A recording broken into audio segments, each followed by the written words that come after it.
Yang telah siap dibina sebanyak 7,702 unit, iaitu idaman Kajang 2, idaman BSP, idaman Bukit Jelutong dan idaman Melo, dan idaman Taman Air Manis dan juga idaman Cahaya.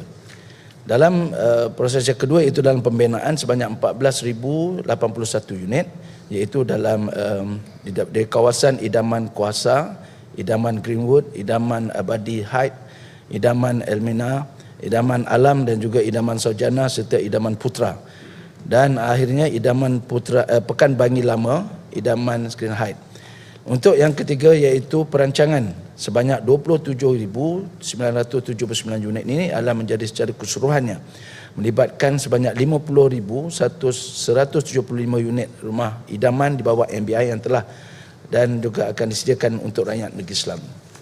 Untuk jawapan B, untuk yang berhormat, proses kelulusan pinjaman adalah melibatkan pihak institusi bank dan juga di masa ini adalah tertakluk kepada scoring daripada pembeli yang telah ditetapkan, itu sektor pembiayaan kewangan.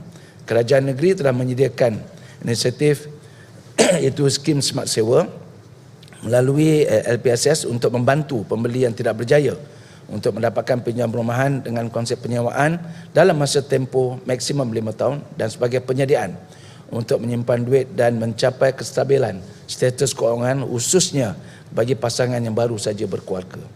LPSS juga mengadakan kerjasama dengan agensi kaunseling dan pengurusan kredit ataupun AKPK dalam mewar-warkan model pendidikan berkaitan dengan perumahan, itu AKPK ataupun Rumahku untuk keperluan orang awam.